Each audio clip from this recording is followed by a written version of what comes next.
Yes, Fortnite Season 9. The season that featured some of Fortnite's best moments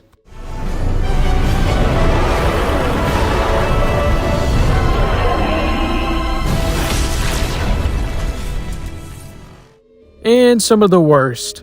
What do you mean you vaulted the pump, dude? Vaulted pump shotgun? What? They vaulted the pump shotgun? Vaulted pump shotgun? Suppressed AR. This is Fortnite Season 9.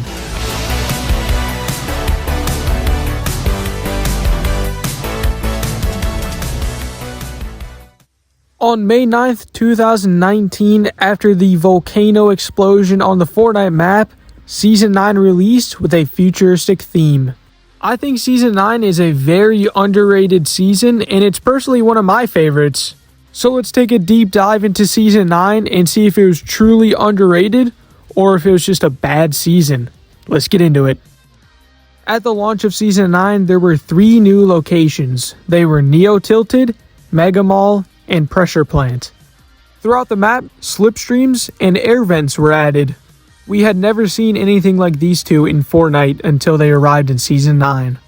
The Battle Pass also had many new features. Fort Bites were added, which were computer chips spread across the map that you had to collect to level up and unlock the secret loading screen for Season 9. Dual-wielded pickaxes were also introduced this season. The loot pool to start the season was a little rough because they vaulted the pump shotgun for the first time ever.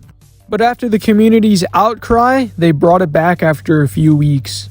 And throughout each update, many new guns and items were added to the game. At the launch of the season, they introduced the combat shotgun. The burst SMG was added, which still holds up to this day.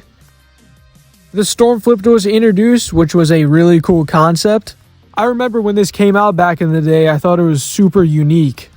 They also added the proximity grenade launcher, which was I've never really been a fan of this gun, even to this day.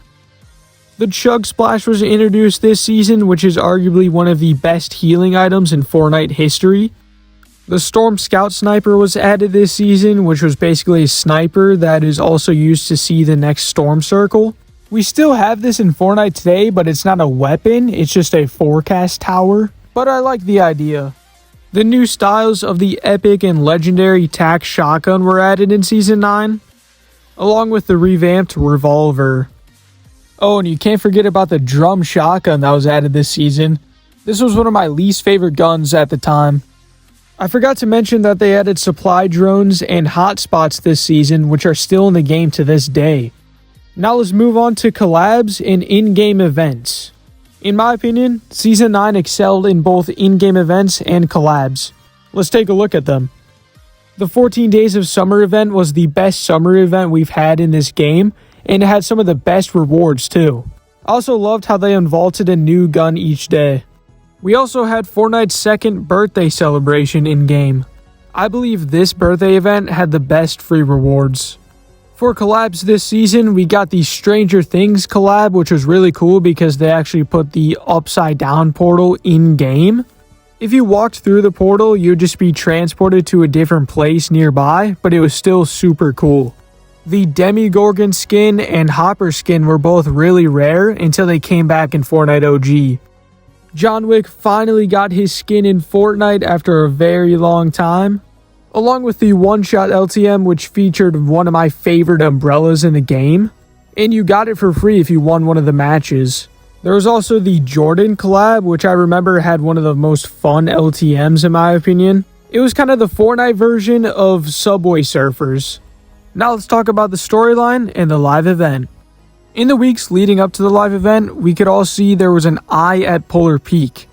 We soon came to learn that this eye belonged to a massive monster that soon broke out and left his footprints on the map after he jumped into the ocean.